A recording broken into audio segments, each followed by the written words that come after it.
I'm Kieran, the Studio Communications Manager for the Creative Assembly, with a studio behind Shogun 2 Total War.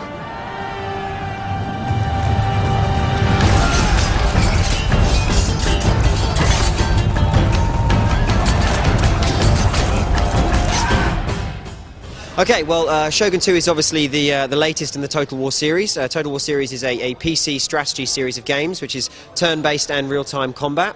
And Shogun 2 is the sequel to the game that started the entire series 10 years ago, the original Shogun. It's set in feudal Japan during the height of the kind of samurai and ninja warfare period. And you control any one of 10 different families in the islands of Japan. And you have to create an empire and expand it and defend it until you become ultimately the biggest military power and therefore Shogun of all of Japan. The different clans in the game all have different kind of specialities, so they all start in different locations on Japan. Some of them will be like in the far east or the far west or even in the centre of the island. Some are surrounded by enemies, others are quite well protected. They all have their own kind of technologies and abilities to begin with, so some are extremely strong with cavalry, others with spears and others with archers. Some are very, very good with agents and diplomacy and things like this on the campaign map, so you have to try and pick a clan that plays to your strengths. Make sure you protect your weaknesses and go ahead and destroy all your enemies. Well, I guess we've done a number of things. The most obvious difference you'll see is in the graphical side of things. I mean, it's a really beautiful game to look at. We've really pushed the engine as far as we can, so kind of the individual armour of the men, the kind of detail you'll see in all of the units, the number of units on screen, all of that has been massively increased over our previous games. But I guess in terms of gameplay, on the campaign map we've included a kind of an RPG system for the first time, so now you actually kind of level characters up and give them traits and abilities and skills. And all of this kind of mechanic is a way of giving the player even more control and more connection to their agents and to the kind of people that they're creating. And on the battle side, we've actually combined the land and naval battles for the first time. So you'll actually have kind of sea battles with a coastline, actual beaches and inlets and rocks and cliffs, and all of that kind of stuff is brand new for the series, and it's hopefully going to be something really exciting. You're going to see very big battles.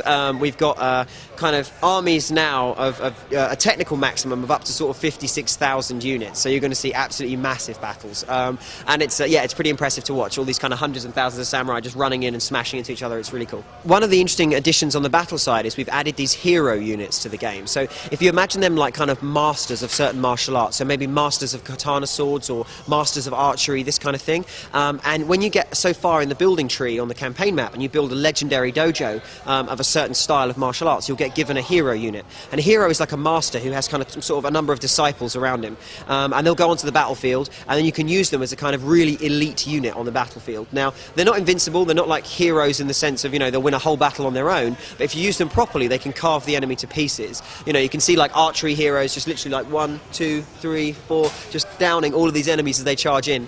So yeah, they're a really cool mechanic. The other one to watch out for is Battlefield Ninja, and they're kind of ninjas that you control on the battlefield. They're like kind of special forces teams. You can send them out and they'll do hit and run attacks and then disappear, so they're pretty cool as a unit to control. The heroes aren't quite the same as the agents. You can level all the agents on the campaign map, but the heroes do gain experience, on the battlefield, so they'll gain ranks essentially. So as they fight more and more battles and win more and more, then they'll get more and more experience on the battlefield and therefore become even better. And they are pretty cool when you get them ranked up. It's really cool, and it's also kind of scary. There's a lot of love for the first few games. Whenever you talk to people about what their favourite Total War games are, they'll always tell you it's one of the Holy Trinity, so one of the first three, Shogun 1, Medieval 1 or Rome. Generally every fan of the series that's been with us for a while came in on one of those games, and they're kind of like, well, you should really make sure you get the essence of it right. So the stress for us is making sure we get the essence of the game. So we play it. We've got all the old designers who worked on the original working on this one as well, the guys who did the music, the guys who did the cinematics. So a lot of the original team from the original Shogun are still in the studio and still working on Shogun 2. So hopefully we'll do justice to the original game. This is about pushing the series forward by adding some new elements like the RPG stuff and combining the land and naval bits, and doing some really interesting stuff on the campaign side and the battle side, but also staying really true to the spirit of the original, that feeling of close combat, melee warfare, hand-to-hand battles, and you being in command and control of all of it. So we need to make this really feel like it's your Japanese empire, your Japanese family, and you've created this huge sprawling kind of fiefdom from a single province all the way out across the islands of Japan. It needs to be your story, and that's something we're trying to get right. So this is a PC only, and it'll be out the first half of 2011. The biggest